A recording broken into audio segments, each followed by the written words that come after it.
ठाकुर जी कह रहे हैं मेरे को तुकाराम के कीर्तन में जाना है, मुझे दर्शन देने में आनंद नहीं आ रहा है यहां पर। रुक्मणी जी बोली लाखों वैष्णव खड़े हैं कतार में दर्शन के लिए, चुपचाप खड़े रहिए यहीं पे। खड़े रहे बेचारे ऐसे।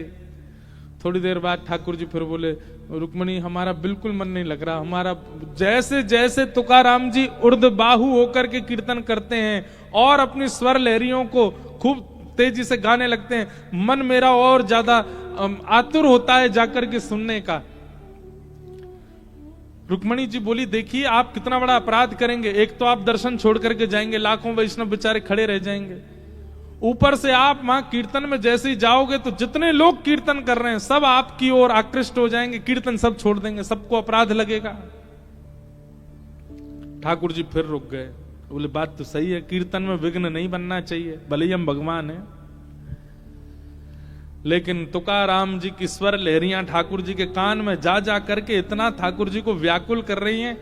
ठाकुर जी बोले सुनो तुम अपनी चुनरी दे दो, हमारी काली कमली दे दो, हम ओढ़ के छुप छुपा के चले जाएंगे, पीछे जाके एकांत में बैठ जाएंगे, किसी को पता नहीं चलेगा कि मैं आया हूं, पर मुझे जाने दो। रुक्मणी जी बोली कीर्तन के प्रति अपराधों में एक अपराध यह भी है कि कोई बहुत उत्सुकता से जाना चाह रहा हो और कोई उसको ना जाने दे रहा हो, यह भी एक अपराध है। तो ये अपराध से मैं बचना चाहूंगी। आप इतने तत्पर, इतने उत्सुक हो रहे हैं कीर्तन में जाने को, मैं रोकूं? जाइए।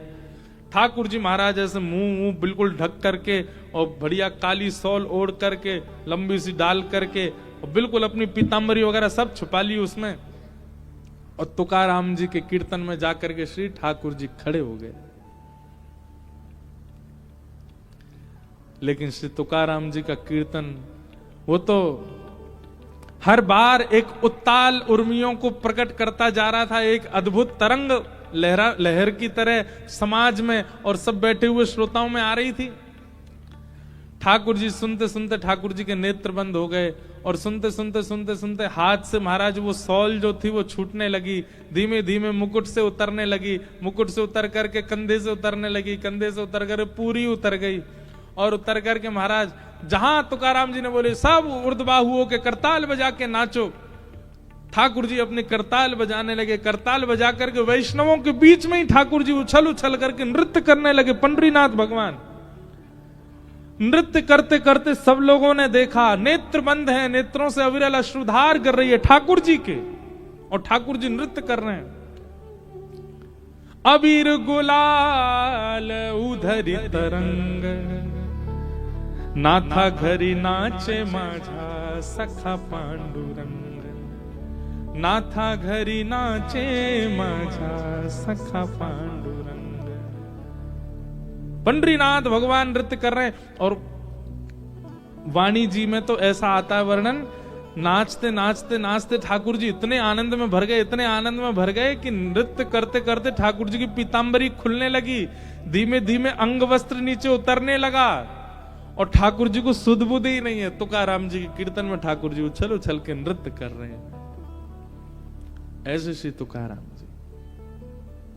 तो ये भाव हमने क्यों गाया? सूरदास जी कह रहे हैं ये संत भी चोर हैं। बोले क्यों? क्योंकि इन संतों ने त्रिभुवन ठाकुर जी का चित्त अपने वश में कर लिया। संत चोर हरि ही चुराए, जो त्रिभुवन बेस्तारे।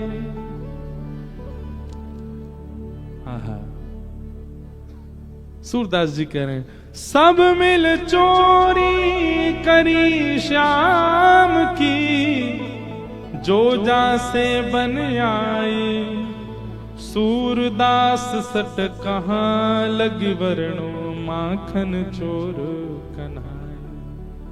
सूरदास जी कह रहे हैं सबने मिलकर के ठाकुर जी की चोरी करी, पर कहा बताऊं भैया, अंत में घुमा फिरा करके चोर केवल ठाकुर जी कहलाए गए। कौन है? बोले ये माखन चोर। ये कौन है? बोले चित्त चोर। ये कौन है? हृदय चोर। बोले चोर का शब्द ठाकुर जी के आगे लगाया गया और देखा जाए तो पूरी दुनिया चोर है, पर ठाकुर जी को चोर कह दिया गया। हैं भैया वो चोर, पर वो चोरी उन वस्तुओं की नहीं करते जो पहले से चुराई जा चुकी हैं, उन वस्तुओं की करते हैं जो बिल्कुल नवीन है, अभी सील पैक है, बिल्कुल निकली नहीं है, किसी की दृष्टि पड़ी नहीं है। हमारे चित्त को ऐसा बनाने की क्षमता केवल संतों में, केवल कथा में, केवल सत्संग में।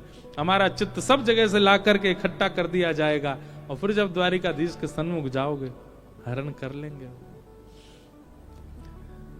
ऐसे परम सत्य परमात्मा को हम बारंबार प्रणाम करते हैं। सत्यम परम धीमहि, वो चोर है पर फिर भी परम सत्य है। संसार में व्यक्ति जो होता है वो वही दिखता है, पर ठाकुर जी हैं चोर पर दिखते कैसे? बोले परम सत्य।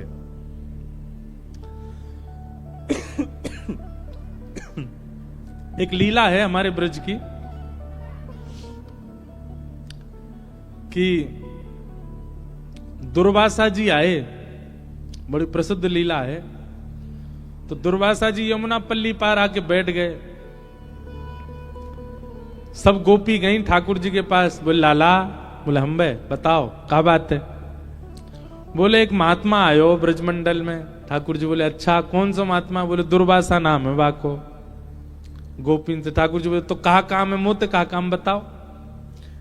बोले हम सब उनको दर्शन करनो चामे, हम सब उनको प्रणाम करनो चामे।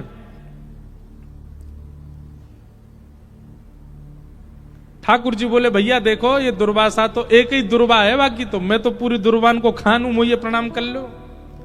सबसे बड़ा संत महात्मा तो मैं ही हूं। गोपी अरे तुम कौन सी संतन के चक्कर में पड़ी हो, मुझे प्रणाम कर लो चलो। अब गोपी बोली तुम्हें तो रोज ही कर ले, अब एक बार कृपा कर दो दुर्वासा जी के दर्शन करने। ठाकुर जी बोले कहां है दुर्वासा जी? बोले यमुना पल्ली पार। तो चली जाओ दर्शन कर आओ। बोले यमुना जी में बाढ़ आ रखी है, खूब जोर से जल बह, कैसे जाएं, डूब जाएंगी। ठाकुर जी बोले तो मैं कहा करूं, मेरी नाव तो छोटी सी है, वहां मैं ना बैठाऊंगा मैं तुम सबन ने, तुम ऐसी मोटी मोटी धाम धुल्ला सी बैठ जाओगी, डूब जाएगी मेरी नाव। नंद बाबा ने छोटी सी नाव बनाई के दइये मोह। ना लाला हम यों कह रही हैं कि तू कह तो रे कि तू जय जय, तू परमात्मा है, तू परमात्मा है, तूने कछु करके दिखा यमुना जी में हमारे काजे मार्ग प्रकट करवाए थे। ठाकुर जी बोले अच्छा तुझे बात है, मार्ग चाहिए यमुना जी थे? बोले हाँ। तो बोले काम करो। बोले कहा यमुना जी के तट पे जाओ और यमुना जी को जल अपने हाथ में लियो और यमुना जी को जल हाथ में लेकर के और यमुना जी से कहियो हे श्री यमुना मैया, यदि नंद नंदन योगेश्वर कृष्ण ये योगेश्वर हैं, ये योगियों के भी ईश्वर हैं, पर स्त्री को कभी स्वप्न में भी नहीं देखते हैं, स्पर्श करना तो बहुत दूर की बात। यदि इन नियमों का पालन कृष्ण ने भली भांति किया हो तो आप हमको मार्ग प्रदान कर दो। गोपी सब बोली अच्छा और जो कल हमारे संग्रास विहार कर रहे वो? ठाकुर जी बोले देख मेरी बात तू जाके कहे यमुना मार्ग नहीं दे दे तो कहियो। सब गोपियां गई यमुना जी को जल हाथ में लेके बोली अगर नंद नंदन श्री कृष्ण पूर्ण योगेश्वर हैं, कभी किसी पर स्त्री का स्वप्न में भी चिंतन ना करते हो तो हे यमुना जी हमको मार्ग दे दो। इतनो कहते ही महाराज यमुना जी का जल एक तरफ रुक गया, आगे वाला बह गया, मार्ग प्रकट हो गया। गोपियां सब आश्चर्यचकित हो गई। ठाकुर जी दूर खड़े खड़े बोले कहो है ना योगेश्वर हम? बेमतलब पे हम पे तुमने सबने जो है का उल्टे सीधे बात बना रखी है। देखो पर स्त्री का चिंतन स्वप्न में भी नहीं करते, देखो यमुना जी ने मार्ग दे दिया। गोपी सब ठाकुर जी तो बोली लाला तू तो बड़ो कृपा हमको मार्ग। अब हम दुर्वासा जी पे जा रही हैं, कहाँ लेके जाएं? बोले बढ़िया 56 भोग बना के लेके जाओ घरंते। सब गोपियां अपने घर से बढ़िया बढ़िया सामग्री लेकर के गईं, पल्ली पार पहुंच गईं, दुर्वासा जी के दर्शन किए, दुर्वासा जी को प्रणाम कियो। दुर्वासा जी हम सब ब्रज की गोपांगनाएं हैं, आपके दर्शन को आए। दुर्वासा जी बोले अच्छा आओ, क्या लेके आई हो? बोले हम सब सामग्री लाई, आपकी इच्छा हो तो हम ब्रजवासियों में एक गुण बताएं आपको, ब्रजवासी और कुछ नहीं जानते, पवाना बहुत अच्छा जानते हैं। अब धीरे धीरे दिल्ली की बहुत नजर पड़ गई है वृंदावन पर, इसलिए ब्रजवासी पवाते कम है, ब्रजवासी पवाते बहुत हैं। संतों में प्रसिद्धि है कि भाई ब्रज के ब्रजवासी पवा में बहुत जोर थे, बहुत बढ़िया पवा में। हमारी पूज्य नानी, उनका तो ऐसा स्वरूप स्वभाव था कि वो कहीं भी जाती थी ना तो राशन अपने बैग में ही धर के ले जाती। कोई संत मिल जाए, बाबा नेक में कछु पवाए दूं, वहीं अग्नि चेताई, लकड़ी जराई और वहीं कछु बनाए के पवा देती। ये उनको स्वरूप। हमारे वृंदावन के जितने संत हैं सब हमको जब भी मिलेंगे तो सब कहते जरूर हैं, कभी कभी कोई याद आ जाए नाना जी की नानी, बोले इंद्रेश जी आपकी नानी जी तो बहुत बढ़िया, कहीं भी कुछ चूल्हा चेताए के पवा देती। ये ब्रजवासियों का स्वरूप है। सब ब्रजांगना गोपियां गईं और दुर्वासा जी से बोली आपकी आज्ञा हो तो हम आपको पवा दें। दुर्वासा जी बोले हाँ लाओ, सामग्री लाओ। एक गोपी ने पत्तल रखी, पत्तल में पूड़ी धरे, सब्जी धरे, रायतो धरे, जो जो सामग्री लेके गई सब धरती जाए। दुर्वासा जी पत्तल की ओर देख रहे, बोले क्या कर रही हो लाली? बोले आपके लिए पत्तल सिद्ध कर रहे हैं। दुर्वासा जी बोले ये सब हटाओ, सामग्री पूरी पूरी धर दो सामने। पूड़ी की डलिया, सब्जी के बर्तन सब सामने धर दिए और दुर्वासा जी उठा उठा के सब डलिया की डलिया मुख में डाल लें।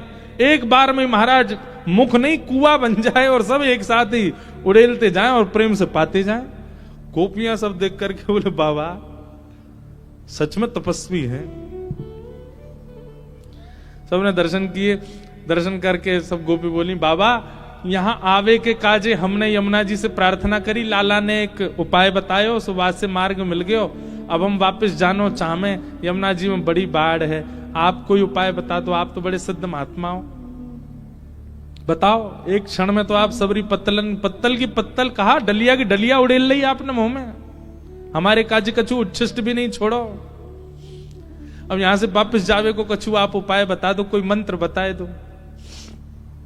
दुर्वासा जी बोले यमुना जी पे जाओ, यमुना जल लेकर के कहना श्री दुर्वासा जी केवल दूरवा ही खाते हो और कुछ भी कभी सेवन ना करते हो, तो हे यमुना मैया हमको मार्ग दे दो। गोपी सब एक दूसरे देखने लगी, बोले अभी जो हमारे 56 भोग चट्ट कर दिए वो ये कह रहे हैं दूरवा खाते हैं। दूरबा मतलब घास, एक घास। दुर्वासा जी बोले जाओ जाओ यमुना जी से कहो। सब गोपी गई, हे यमुना मैया दुर्वासा जी अगर एक दूरबा ही खाते हो तो आप मार्ग दे दो। इतने में यमुना जी एक तरफ रुक गई, एक तरफ का पानी निकल गया, मार्ग मिल गया। सब गोपियां उस पर पार हो गई, पर ताम्रवर्ण हो रहा था सबके मुखमंडल का।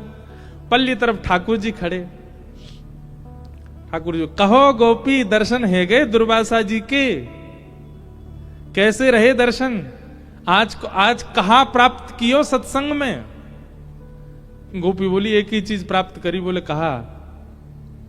बोले तुम झूठे, तुम्हारो दुर्वासा झूठो और तुम दोनों की झूठी साक्षी मानने वाली ये जमुनाऊ झूठी है, तुम सबरे झूठे हो। बोले तुम कह रहे हो तुम परम योगेश्वर और वो दुर्वासा जी कह रहे हो वो दुर्वा खाते हैं और दोनों की साक्षी दे रही है ये यमुना।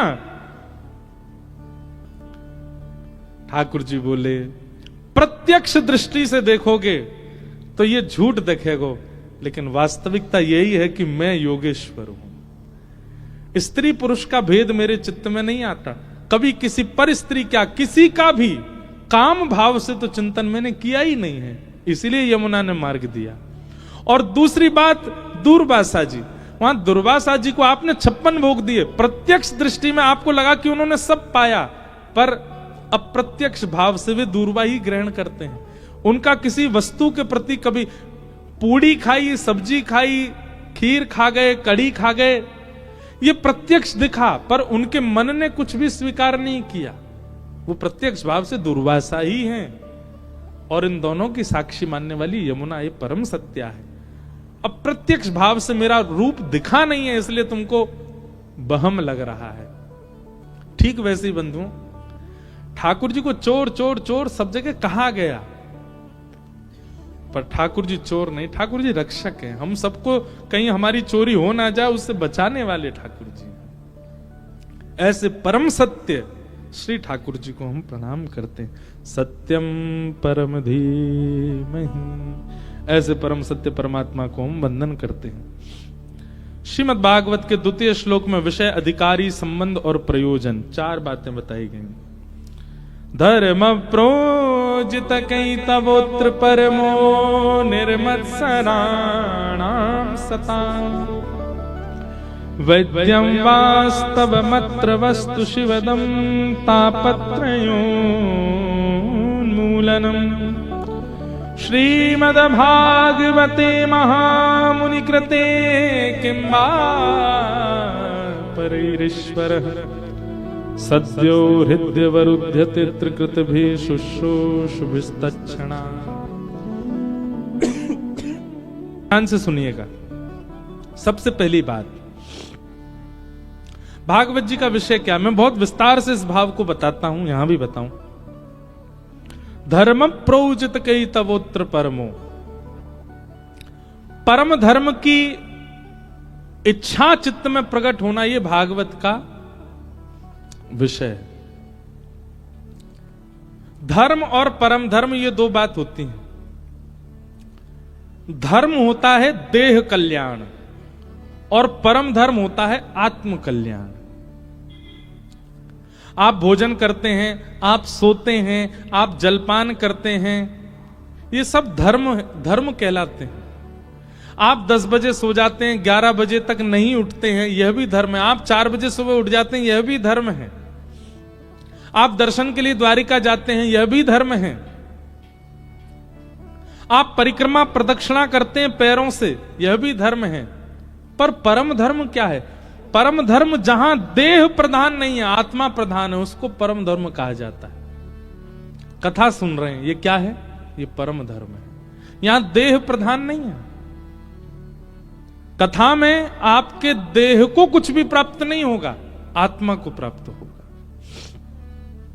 सत्संग में देह को नहीं मिलता है, आत्मा को प्राप्त होता है।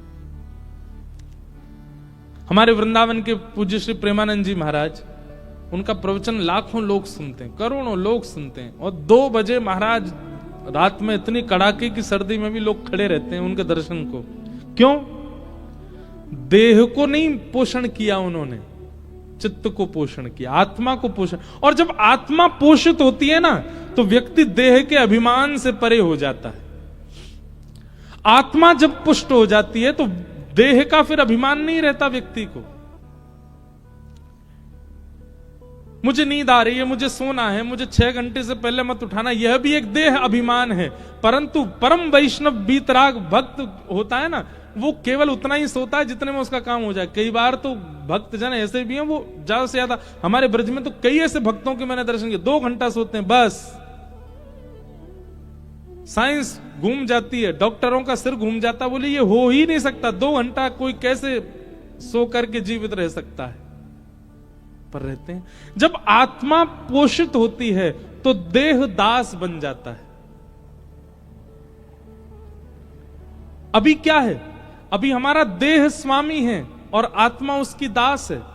भागवत जी क्या करती हैं? भागवत जी आत्मा को स्वामी बना के देह को दास बनाती है, फिर आत्मा अपने कल्याण के मार्ग पर चलने लग जाती है। देह की प्राधान्यता नहीं होती। ये सब बातें बहुत बहुत ध्यान से सुननी है आपको।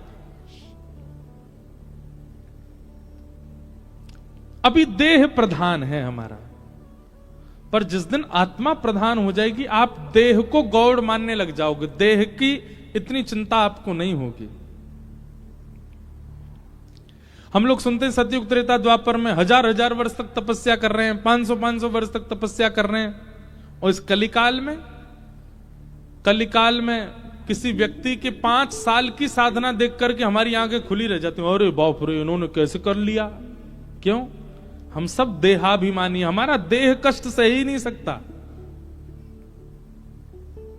कल एक काम करें, कल हम आपको पता ना चलने दें, आपसे पहले ही सोफा सारे उठवा दें कथा पंडाल में से, सब नीचे बैठ जाओ, क्या होगा? ओ ये कैसे होगा महाराज जी, बिना सोफा के कैसे बैठे, हमारे तो पाम दर्द करते हैं, हमारे तो घुटने में ये पड़ा है, ये है। चलो, जो बेचारे असमर्थ हैं उनके लिए सोफा पे बैठना जायज है, पर जिनके सब कुछ ठीक है, बिल्कुल पाम भी बिल्कुल चकाचक महाराज दौड़ते हैं, कमर भी बढ़िया है, वो भी बैठे हैं लद करके। क्यों? देह अभिमान, देह को अभिमान है। हम नीचे कैसे बैठ सकेंगे, अरे पाम बैठा नहीं जाएगा, अरे नहीं हम तो, अरे इतनी कम उम्र में भी बैठ गए। क्यों? देह अभिमान। हम जब भागवत के वक्ता बनने वाले थे, मतलब भाव रखा था, ये सब बातें पता है प्रारंभिक स्थिति की मुझे यहां याद क्यों आ रही, क्योंकि द्वारिका से ही मैंने शुरू किया कथा को। 2015 में सबसे पहली कथा हमने द्वारिका में ही की। आज भी वो जगह मुझे दिखती है, मैं प्रणाम करता हूं उसको, जहां से हमने पहली कथा की। तो हमारे नाना जी और पिताजी महाराज का सबसे पहला वाक्य क्या था? बोले कथा वक्ता यदि बनना है तो सबसे पहले देह का अभिमान छोड़ना पड़ेगा। देह अभिमानी होता ना, हम भी टी शर्ट पहन के बैठते हैं यहां पे, देह अभिमानी होता तो आजकल वो मोटिवेशनल स्पीकर नहीं, यहां पे माइक लगा के घूमते रहते हैं मंच पे, हम भी ऐसी कथा कहते हैं। कहीं ना कहीं फैशन को प्रायोरिटी देते, कहीं ना कहीं लुक्स को प्रायोरिटी देते। वैसे एक बात कहें, जो हमारा सामान्य लोग इसकी भी कॉपी करते हैं लोग, इसका मतलब ये भी फैशन तो है। इसकी भी लोग बाग, ये देखो क्या है, सामान्य है, सामान्य है, साधारण है, इसलिए ये भी पसंद आता था। ये देह को पसंद नहीं आता, ये आत्मा को पसंद आता है। हम कलरफुल पूरे दिन भर में पहनेंगे, पर कथा तो हमसे सफेद में ही होती है। ये सामान्यता, ये एक प्रकार का देहाभिमान शून्य है। देह अभिमानी होता तो फिर यहां पर वही पहना जाता जिससे और अच्छे लगे, पर नहीं। देह अभिमानी होता तो पांव लटका के बैठते, या व्यासपीठी ऐसी बनाते कि बैठते यहां पे पांव नीचे चले जाएं, पर नहीं, एक आसन में बैठना, हिलना भी नहीं, डुलना भी। क्यों? देहाभिमान शून्य। दो प्रकार होते हैं, या तो देहाभिमान शून्य बनना पड़ता है, या फिर भक्ति के मार्ग में जब आपका चित्त वृत्ति कहीं और होती है ना, तो देह अभिमान शून्य अपने आप हो जाता है।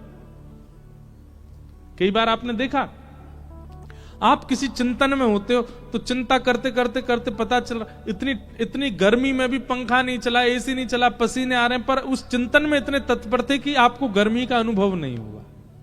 देहाभिमान कहां गया? जहां चित्तवृत्ति थी, उस चित्तवृत्ति के जहां होने पर, वहां होने पर देहाभिमान चला जाता है। तो कई बार कथा करने वाले और सुनने वाले के केंद्र बिंदु में द्वारिकाधीश होते हैं, उसको फिर अनुभव नहीं होता पैरों की पीड़ा, कमर की पीड़ा या कोई और पीड़ा।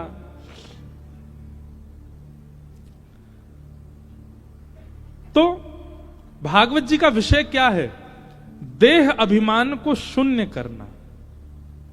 अगर कथा सुनने वाले का देहाभिमान शून्य नहीं हो रहा है, और शून्य तो बहुत दूर की बात, 10%, 15% भी नहीं घट रहा है, वो कथा का श्रोता नहीं।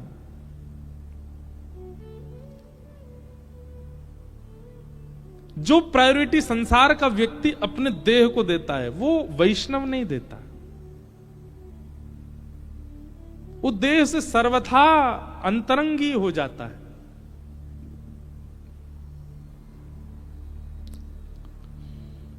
यहां कई वैष्णव ऐसे हैं जो नाथद्वारा उत्सव में भी थे, उसके पूर्व की कथाओं में भी थे, तो यहां भी आए। क्यों आए? और वो बेचारे कहां रह रहे हैं, क्या पा रहे हैं, मुझे तो वह भी नहीं पता, पर आ रहे हैं सब जगह। क्यों? देहाभिमान शून्य। और उनको चिंता भी नहीं होती, वहां जाके देख लेंगे, कुछ व्यवस्था तो हो ही जाएगी, पा लेंगे। इतना देहाभिमान तो हम में भी है कि हम कहीं कथा करने जाते हैं तो पहले ही पूछते हैं व्यवस्था कैसी, कहां रुकेंगे, कहां सोएंगे, कहां। पर श्रोता तो वक्ता से भी ज्यादा देहाभिमान शून्य होते हैं। और यही कथा के श्रोता का एक लक्षण है कि वो देहाभिमान से शून्य हो रहा है। और जैसे आप देहाभिमान शून्य होने लग जाते हैं, आप आत्म कल्याण के मार्ग पर अग्रसित होने लग जाते हो। फिर आपकी आत्मा का कल्याण प्रारंभ हो जाता है, क्योंकि आपको देह का अभिमान नहीं है। हमारी बात समझ रहे हैं ना? जब तक देह प्रायोरिटी है, इसका मतलब यह नहीं है कि मोटा हो रहा है तो हुन दो, काय को वॉक करना। महाराज जी कह रहे थे देहाभिमान शून्य हो जा, पड़े रहो, सोते रहो। गुलाब जामुन लाओ, लाओ खवाओ, रबड़ी लाओ, लाओ खवाओ। देह को, अरे करेला लाओगे वो भी खा लेंगे हम, देहाभिमान शून्य है, महाराज जी ने कहा था। हमारे एक हैं प्रिय मित्र हैं, पंडित जी हैं, उनको चाय पिवा दो, चाय के ऊपर छाछ पिवा दो, पी लेते हैं। मैंने कि यार चाय पे छाछ कौन पीता है? देहाभिमान शून्य है, हमारा देह सब स्वीकार। मैंने कहा ये देहाभिमान शून्य नहीं है, ये भोगाभिमान है, ये भोगाभिमान है। कुछ भी खिला दो सब खा रहे हैं, कुछ भी दे दो सब ले रहे हैं, ये भोगाभिमान है, ये देहाभिमान शून्य नहीं है।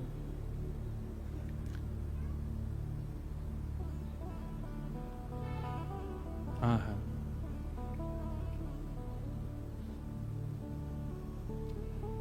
देहाभिमानी कैसा होता है? देहाभिमान शून्य व्यक्ति कैसा होता है?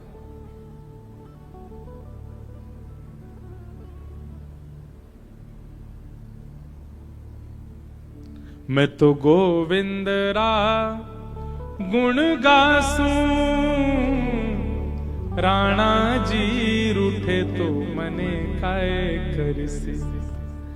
मैं तो गोविंद रा, मीराबाई कह रही हैं, गुण गासूं,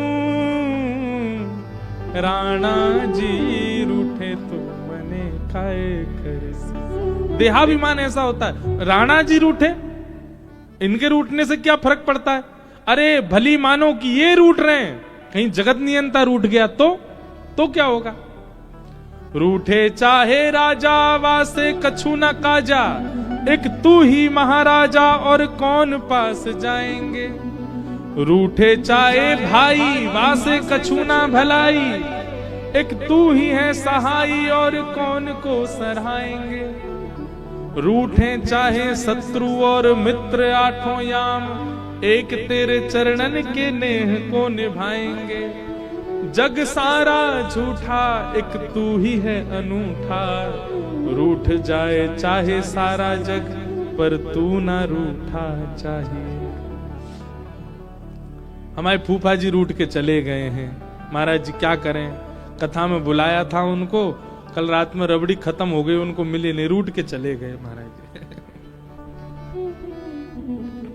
अरे फूफा जी के रूठने से क्या होगा? जीजा जी के रूठने से क्या होगा? बच्चों के रूठने से क्या होगा?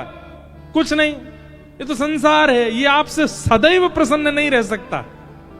अपनी तो एक जिम्मेवारी रहनी चाहिए कि द्वारिकेश हमसे कभी ना रूठे, बस वो कभी ना नाराज हो।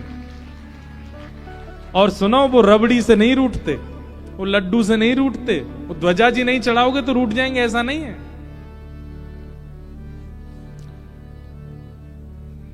इन सब से नहीं रूठते ठाकुर जी। ठाकुर जी तो केवल एक चीज से रूठते हैं, आप कभी भी किसी भक्त का अपमान मत करना, वो उससे रूठते हैं बस। आप चाहे कितने भी पाप कर लो, कितने भी गलत कार्य कर लो, ठाकुर जी रूठते नहीं। बस हाँ, ये कि पाप की मात्रा ज्यादा होती है, ठाकुर जी के कोई नहीं बेटा, अपने आप कर तो रहे, भोग लेगा अपने आप ही, हमें क्या। लेकिन अच्छा बच्चा संभलने की कोशिश कर, ठाकुर जी की भावना ऐसी रहती। ठाकुर जी रूठते नहीं, लेकिन जब हम किसी भक्त का अपमान कर देते हैं तब ठाकुर जी रूठ जाते। बोले तू पाप करे मैं कुछ नहीं कहता, तू गलत काम करे, गलत खाए पिए मैं कुछ नहीं कहता, मेरे को भजने वाले का अपमान क्यों कर रहा है? सबसे बड़ा ठाकुर जी के रूठने का कारण है कि कोई भक्त नाराज हो जाए आपसे। इसलिए कभी कोई भजन करता आपसे रूठे ना, ये प्रयास करते चलो बस। देहाभिमान शून्य व्यक्ति हो जाए। मीराबाई, कहो तो कुसुमल साड़ी रंगा, कहो तो कुसुमल साड़ी रंगा, कहो तो कुसुमल साड़ी। देहाभिमान शून्य है, कहो तो भगवा भेष, कहो तो भगवा भेष। हम एक दिन अगर मनेगा ना मन, तो श्री मीराबाई सा द्वारिका में कैसे ठाकुर जी में विलीन हुई वो कथा सुनाएंगे। बहुत करुण और विरही कथा है, पर एक दिन मन होगा तो कहेंगे। कहो तो मोतियन मांग भरावा, कहो तो मोतियन मांग भरावा, कहो तो मोतियन मांग भरावा, कहो तो मोतियन मांग भरावा। मीराबाई के पास कोई जड़ाऊ साड़ी लेकर के आ जाए, मीराबाई कहती इसको पहनने से क्या होगा।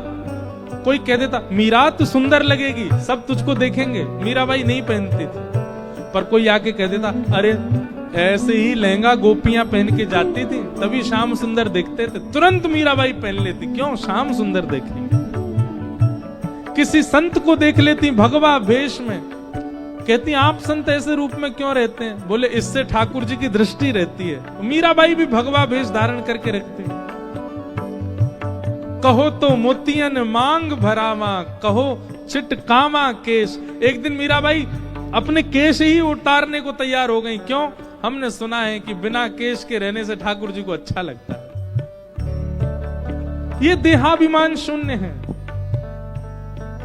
देहाभिमान शून्य की परिभाषा है ये सब जो यहां बैठे हैं। जिन भेषा मेरो गिरधर रीझे, जिन भेषा मेरो गिरधर रीझे, जिन भेषा मेरो गिरधर रीझे, जिन भेषा मेरो गिरधर रीझे, सोही भेष धरूंगी हो, सोही भेष धरूंगी। अरे हाँ, सोही भेष धरूंगी हो, मैं तो सोही भेष धरूंगी। अरे हो मैं बैराग हूँगी,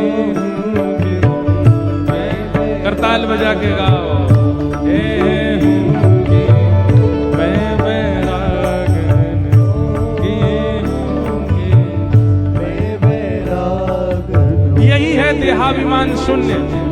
वो खाएंगे जिससे द्वारिकेश प्रसन्न हो, वो पहनेंगे जिससे द्वारिकाधीश प्रसन्न हो, वैसे रहेंगे वैसे जिएंगे जिससे वो प्रसन्न हो।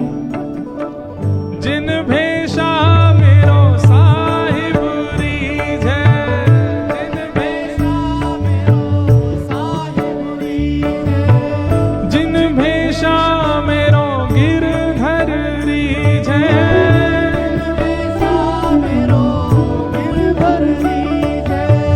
जिन भेषा मेरो साबरो रीझे, जिन भेषा मेरो साबरो रीझे।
यहाँ तो खाली खो, यहाँ तो खाली खो, यहाँ तो खाली खो, यहाँ तो खाली खो। मात पिता परिवार सोई है, मात पिता मात पिता परिवार सोई है, मात पिता परिवार सोई है। कहिए तिनका तो बाला, कहिए तिनका तो ओ बाला, कहिए तिनका तो बाला, कहिए तिनका तो। अरे हाँ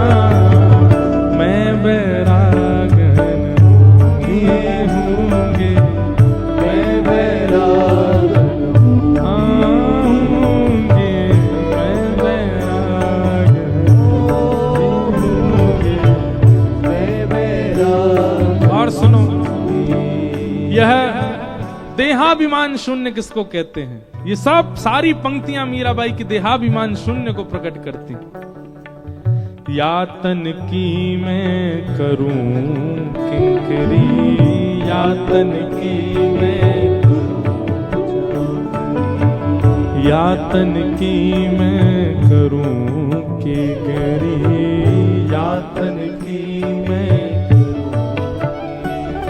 ओ रसना नाम कहूंगी, रसना नाम कहूंगी, ओ रसना नाम कहूंगी, रसना नाम कहूंगी। मीरा के प्रभु गिरधर नागर, मीरा के प्रभु मीरा के प्रभु गिरधर नागर, मीरा के प्रभु गिरधर नागर। मैं तो साधु संग रहूंगी हो, मैं तो साधु संग रहूंगी, हे मैं तो साधा संग रहूंगी हो, मैं तो साधा संग रहूंगी। अरे हाँ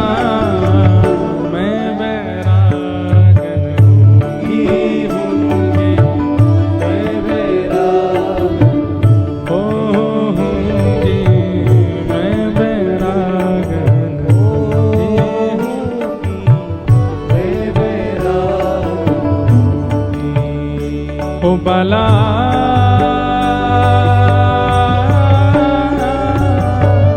मैं बैरागन हूँगी, हूँगी मैं बैरागन हूँगी, मैं बैरागन हूँगी, मैं बैरागन हूँगी, मैं बैरागन